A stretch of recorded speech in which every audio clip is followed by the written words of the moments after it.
Happy New Year, everyone, and welcome to our first episode of 2026 Ideas Podcast, Innovative Dialogues on Educational Approaches and Scholarship, is supported by Research Hub, Faculty of Education, Simon Fraser University, where we attend to the thought-provoking research journeys and lives of graduate students and scholars.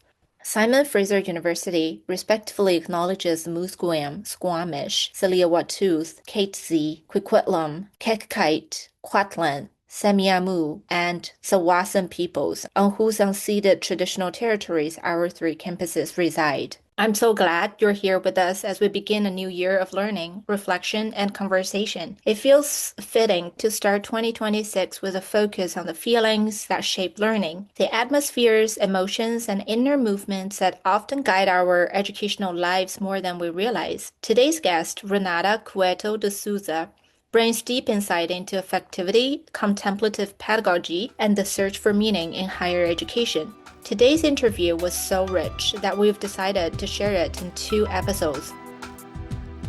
Hello, Renata. I'm so excited about our conversation today. Hello, Rohan. Thank you for having me. I'm also looking forward to our conversation. And it's a really good thing to have you as a host. You are a very dear person to me. Yes, let's see what this is going to take us into. Thank you. Let's start this journey. To start us off gently, could you introduce yourself and share a little about your research and what brought you into this field? Sure. To begin with, I'd like to share that I've recently obtained my PhD in educational theory and practice from the Faculty of Education here at SFU. I actually got it in November. I wrote a doctoral thesis about the affective domain of education, where I explored the phenomenological and contemplative perspectives of affectivity in education. I would say that this thesis represent the culmination of 15 to 20-year period during which I wanted to obtain more clarity on questions involving education, meaning in life, meaning of life, and spirituality in education. So that's what my research is about and what prompted me to engage with it.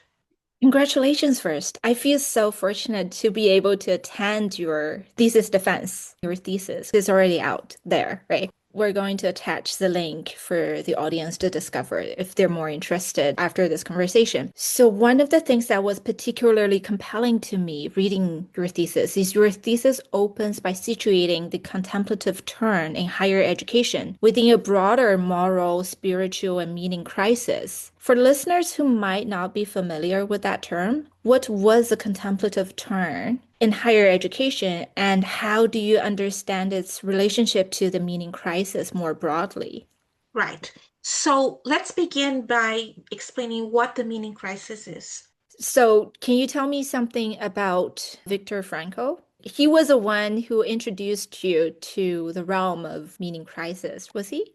Yes, maybe telling a story, what drew me to the research, because I've been interested in these topics for a very long time. And I recall, even as a child, being drawn to what life is about, asking myself questions about why am I here? What is the purpose of my life? What is the reason that I came into being? What am I being called to do, to respond to? Of course, at that time, I wasn't able to articulate these questions the way I'm doing right now, but I had this feeling. And I've also been drawn to teaching and to ask not only myself these questions, but ask these questions of other people.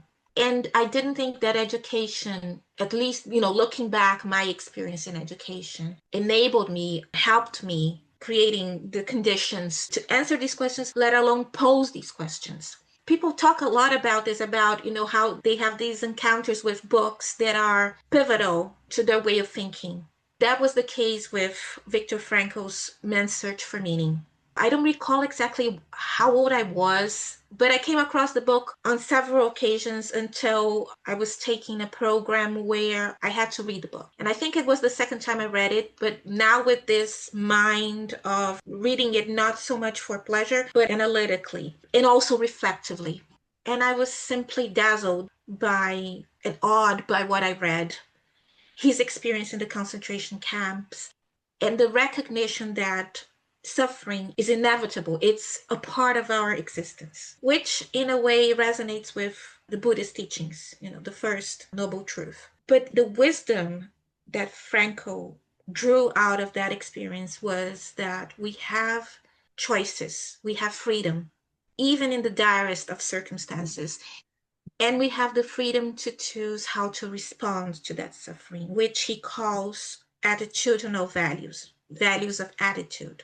So what attitude do I choose to take before suffering? But he also talks about other values. And so that was the beginning. And then there was the pandemic, which, speaking of suffering, the pandemic, the COVID-19 pandemic brought a lot of suffering to all of us, to different degrees, of course. But because I had to stay mostly at home, it gave me an opportunity that I wouldn't have had otherwise, which was to carry out my doctoral program here in Canada, but I had to stay home in Brazil. We weren't allowed back then, this was 2020, to travel to Canada. And at the same time, there was this program about Viktor Frankl, about logotherapy and existential analysis, which was the school of thought that he created. And this was a 2-year program. They were very reluctant to take it into the online format because of the kind of pedagogy they employ, but there was no other alternative. And so I found myself finding a silver lining, amidst all the suffering by being able to take both logotherapy and existential analysis program and the doctoral. And they spoke to each other. So I was very fortunate in that sense. And so the questions that emerged out of the program, the logotherapy and existential analysis about meaning and education, they seeped into what I was studying in my doctoral program, the coursework, and later my research. How did you land that meaning crisis with contemplative inquiries in your PhD? Right. That's a very good question. So Viktor Frankl, perhaps we can say arguably, was among those thinkers who brought attention or made popular, brought awareness to the people about the meaning crisis. The meaning crisis is something that had been acknowledged and written about at least starting at the end of the 18th century into the 19th century. And so what it means is that, roughly speaking, there used to be these grand or metanarratives that structured our way of making sense of who we are, where we are in the world, of our values, of how to live life. So the best example of a metanarrative is a religious tradition. Christianity, and there are several branches of Christianity, so to speak, or denominations, more technically, but they tell us how to live. So it's sort of you are offered a script and you have a role, and so you find yourself that role and you're going to play that role throughout your life, and there are promises toward the end of that role, the soteriological aspect of these stories. But then these stories started getting questioned more and more. And so what, at least in the European world, right, the continental world or Western world, you see the crumbling of these traditions. They don't make sense anymore to the people. And what does that mean? That they don't resonate with what was happening culturally, economically, socially. So this translated as people explaining or people conveying their suffering through feelings of emptiness, of meaninglessness, of existential dread. And if you look at this from a psychological perspective, which is very reductive, by the way, these feelings can be easily pathologized.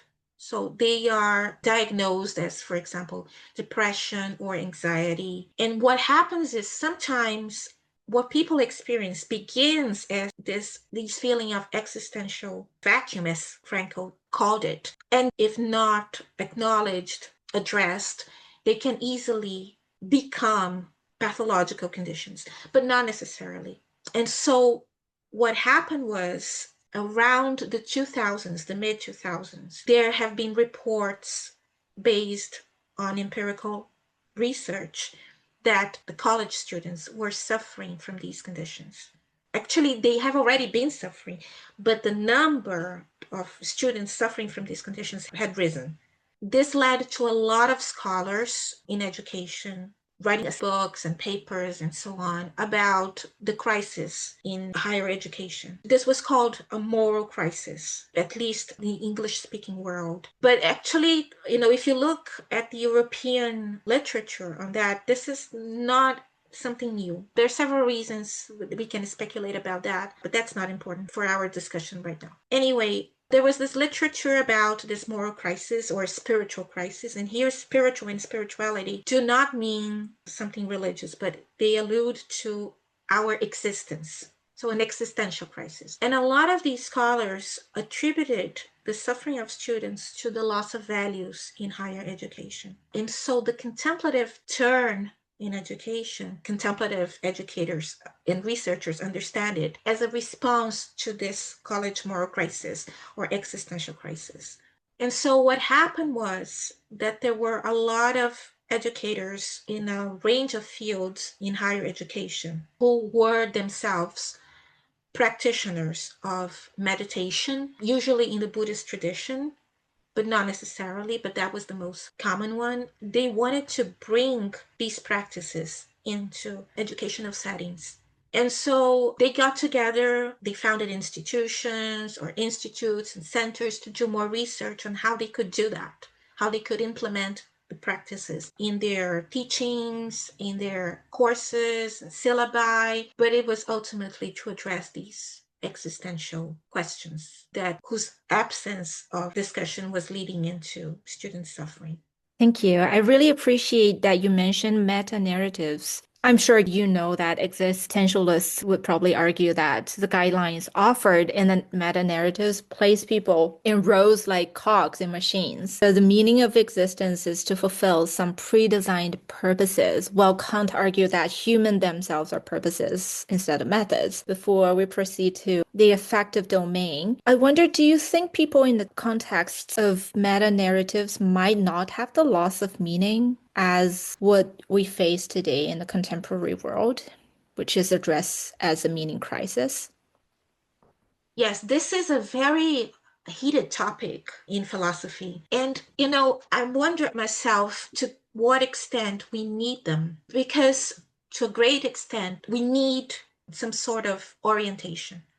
Mhm. And them, what do you mean by them? We need these narratives, some of these Meta narratives. narratives. But yes, not, I don't know. Well, I think we've passed that.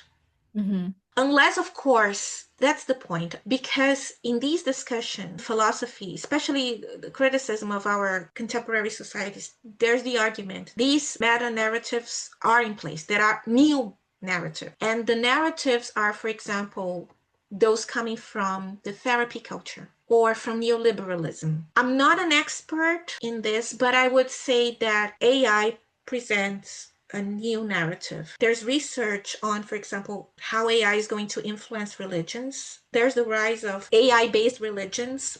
So, post-humanism could be a new narrative, post-humanism in this sense, the post-humanism of the Silicon Valley. Neoliberalism could also be considered a narrative. This is something that could lead to a long discussion. But the point is, we human beings, we need some orientation, and that's why culture is there, right? We need purpose.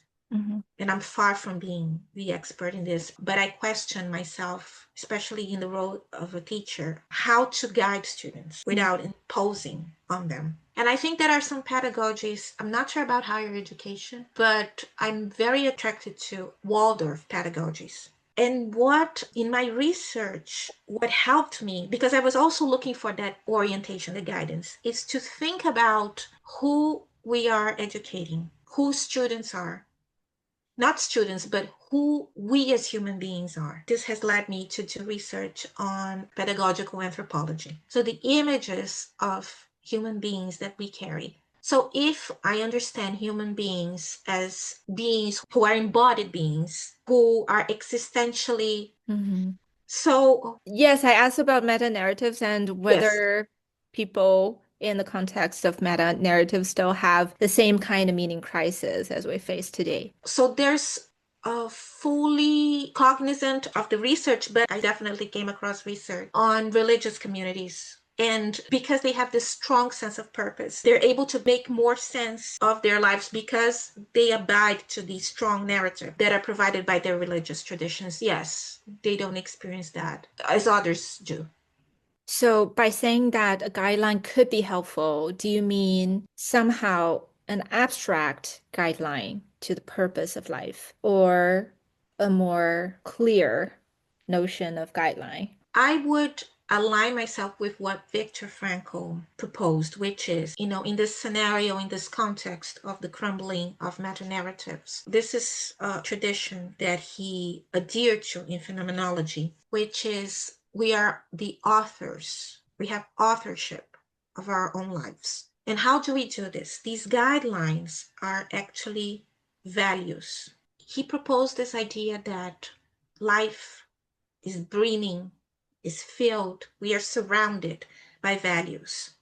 So we don't live in an indifferent world, mechanistic with atoms, which is a position of a lot of philosophers, but rather the world is filled with meanings and values. They are just waiting for us to discover them, to respond to them. And how do we do this? Every single thing that happens in our lives should be taken as a question that life asks of us. So the examination of values, the discovery of values is situational, always situational, and unique for each person. The way life engages with you in that particular moment, not generally speaking, but in that particular moment, will be different for me. Mm-hmm. And so when you come across, say, a challenge, the way you interact with it would be something to the extent of what is being asked of me, not why is life doing this to me? This is not fair. So you're not the center of the universe.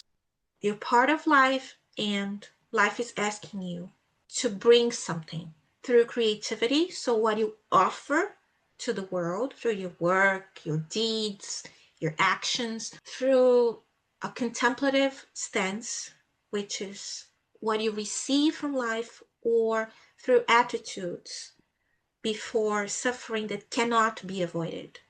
And so the response is through the realization, the discovery, and the realization of values.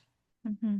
And in that process, you said, and I totally agree that it varies from person to person. Is it also different in different stages of one person's life? Is it always changing, or do you think there's anything that is fixed throughout the process? No, it's more than that. It changes depending on the situation. So the point here is, how do I make myself more porous to the world? Because that takes us into the philosophical anthropology that Viktor Frankl posed, which is that, again, drawing on phenomenology, that human beings are open to the world.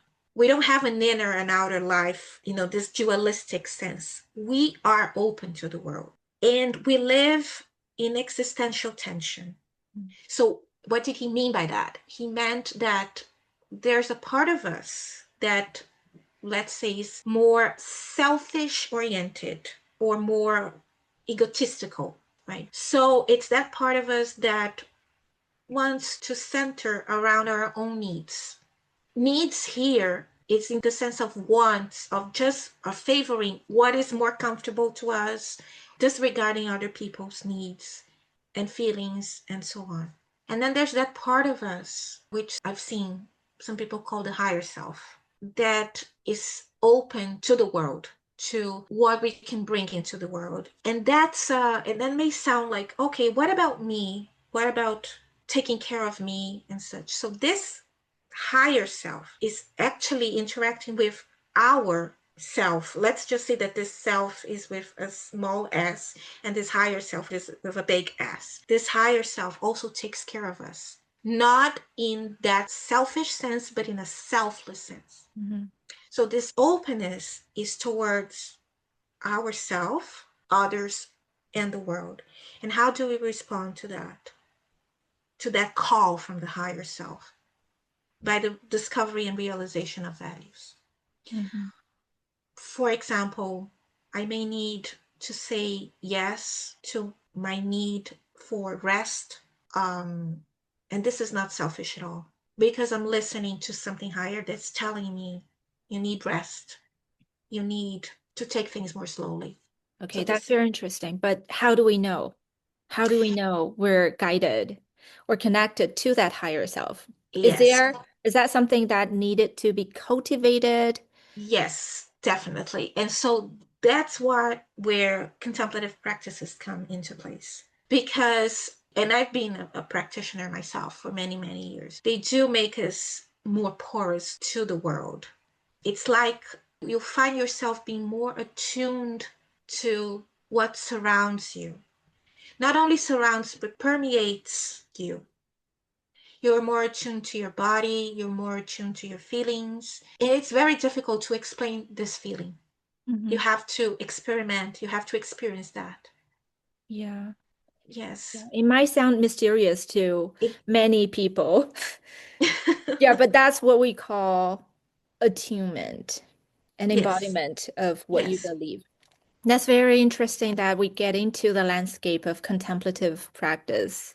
I have a question. So, within that vast landscape of meaning searching, through the contemplative stance, you focused your research on affectivity, what we feel, how we sense ourselves, and how our emotional lives shape our learning. What drew you specifically to affectivity? Was there a formative experience that shaped this direction? Yes. So, from the scholarly perspective, what happened was while I was studying Viktor Frankl, he talked about the cultivation, or he didn't use the word cultivation exactly, he used the word the refinement of conscience, because conscience was our capacity. He actually had several names for that. He said conscience, or our spiritual dimension. Again, spiritual not in the sense of religion, but in the existential sense, or noetic capacity to seize values in the world. Well, first we have to bear in mind that he was writing in German, right? So the word for conscience is very difficult to translate into any other language. But it took me a while to find some scholars who were actually exploring his work and that got back into the scholars that actually had influenced Frankl. And they wrote about affectivity, especially you have, for example, Heidegger and his ontological stance, that not only Heidegger, but also Heidegger, that before we think, we feel. And so the refinement of this capacity of feeling, this attunement, this resonance, the affectivity is actually what is able to seize values. So, to get back to your question, that's what drew me to affectivity. So, I wanted to look at this. What exactly about affectivity are we talking about here? And then I came across a whole range of affective phenomena and a renewed interest in the phenomenology of affectivity that had been neglected for many, many years, and that is experiencing a surge of interest since the mid 2000s, early 2000s, mid 2000s, which is coincidentally the same time the interest in contemplative practices, research, and so on also experienced a renewal. This not only in continental phenomenological tradition, but also in the philosophical analytic tradition in the English speaking world. From a personal standpoint, I'm very sensitive. I've always been this kind of person who was attuned to the environment. And I remember I've always been fascinated with archaeology and Egypt and India. And I remember as a child wanting to see mummies. I wanted to go to a museum and see mummies. Back home, I think there was only one museum in Brazil, in the state of Rio de Janeiro, where they displayed mummies. And so we traveled, I think I was 8 years old. My family and I traveled to Rio de Janeiro, and we went to the museum to see the mummies. And I remember when I entered that specific wing, I started feeling dizzy and nauseated, and I had to leave in a hurry. to the gardens surrounding the museum, because that museum used to be one of the houses of the last emperor of Brazil. That was back in the 19th century. Anyway, I remember my mom asking me, "What's wrong? What's going on? Didn't you want to see the mummies?" I felt so, there was something about the atmosphere there that made me feel ill. And this has been a constant, not only in the negative sense, but also places that I feel very drawn to, where I feel something responding to me in the best sense. So it's like I'm a radar or something for that kind of thing. I'm very responsive to environments. And you listen to your senses. Oh, yeah. Yeah. There has never been something that anyone taught me. I've always been this way, very, very sensitive. Mm-hmm. Yeah. Yeah, I hear you. So you talked about atmosphere. Since you already brought up atmosphere, you also talked about how atmosphere is important in education, in classrooms. It sets the mood of a classroom, the felt sense of being together, the subtle tone that shapes how learning unfolds. What makes that atmosphere so central to educational experience? To begin with, in the new phenomenology of emotions and affectivity, atmosphere has been proposed and also debated as an affective phenomenon. Not everybody agrees with it, but it's part of the new theory around emotional affective phenomena. And although you don't see this explicitly in educational theory, you see this in many pedagogical approaches. Again, to speak of Waldorf pedagogy, you've probably, and many of your listeners may be aware that in Waldorf pedagogy, there are different colors. Classroom is painted different colors depending on the age range of the student. There's also this sense of architecture of the classroom, how to build a classroom and such on the furniture so that it can be an extension of students' home. So this is part of the pedagogy, the architecture, from colors to the way that the furniture is carved, everything. So there is this concern and this acknowledgement that we are attuned to the world. Humans are attuned to the world. There's not a separation between who we are and the objects. We respond to what we call objects and vice versa. Then there's the preparation, the teacher education, that takes many, many years so that they can be responsive to students. And the role of a teacher is so important. It's not about what you do, it's about how you are. And this is true for children, and it's true for any student for that matter. And not only students, any environment where we are influencing each other. The environment is also influencing us. So you can see, a lot has been written about this, how, there's marketing studies about, the colors of the restaurants to induce hunger. And so why isn't this subject taught in education theory and practice, in teacher education? How to prepare a classroom, how these aspects influence us, and how we cultivate ourselves to be present to students. Yeah, that's very interesting. So the atmosphere you mentioned in your museum tour that affected you to a large extent is somehow natural, if I understood it correctly. How about the atmosphere that you're talking about that teachers should be mindful to cultivate in an educational setting? Do you suggest that this kind of atmosphere is somehow intentional? Is it a intervention or what? It is intentional, yes. And I'm using here the term intention, drawing on phenomenology again, the intentionality being that we are directed to the world. But it's also intent the world and specific values, right? And so, yes, it is something that should be cultivated. And I suggest that it should be part of teacher education. And yes, contemplative practices are of great help in this sense to cultivate that. Children, so this is again in K to 12 education in the Waldorf pedagogy. It's who they are. They are already very present to the world.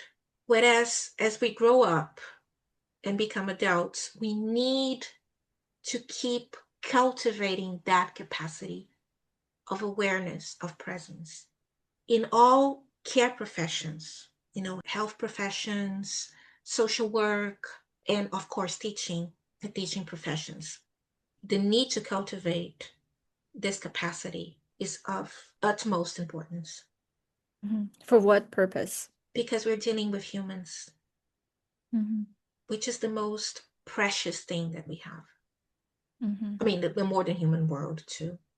And this would take us to another discussion that I didn't approach in my thesis, but we're so precious. Life is so precious. What capacities should we cultivate to be able to care for them at their most vulnerable? Because, of course, in health professions, this goes without saying, social work, but as the teacher-student relationship is one that is optimized by vulnerability. It's that moment as a student, I'm saying, I think deep down, this is what we ask ourselves. Can you help me see? Can you help me keep being awake to the world? Can you help me find my purpose? Can you help me author my life? And teachers, as exemplars, because I think this is the best way of teaching here, is you model, moralize. They have to make themselves vulnerable too. And so you create that space and those conditions where negative experiences are welcome. Feeling unsettled, feeling uncertain, dealing with paradoxes is part of that. And this requires a lot of trust. So to be able to address that in a way that will sustain the growth of students so that they can ultimately become autonomous and switch that teacher as a person to their inner teacher, so to speak, their inner master. I'm using inner here, but it's that voice, the higher self, that guides them, that is their ultimate guru, mentor, guide, conductor, is, I think, what education is about. So, are you indicating that cultivating the awareness of full presence is to build genuine connection among people, and that assist each other to face the crisis of meaning loss? I'm not sure if I'm able to respond to that. I mean, because in the face of this crisis, how do we live? But there are also other layers to this crisis that which are related to how we come together as communities, how we come together as societies. And I think all of this, and sociologists would be better equipped to respond to that. Whatever heritage that we got from modernity in the shape of states, the political organization of states, the social contract, democracy, all of these things are going through a crisis. I think this is also part of the meaning crisis. How we understand ourselves now with these new technologies, just education, is not able to answer these questions. We would need to come together and all scholars and answer these questions. I'm not qualified to answer that. But yes, but I'm very much aware of that. As we come to a pause here, it feels important to say that this conversation is not complete. What we've touched on today, questions of meaning, self-cultivation, and the tensions between contemplative inquiry and educational institutions, opens onto lived experiences that deserve more time and care. Because of that, we've chosen to divide this conversation into 2 episodes. In the next episode, we move more fully into the classroom, into concrete moments of teaching vulnerability and affectivity, and into what happens when educators are called to respond without a script. We hope you'll join us there as the conversation continues.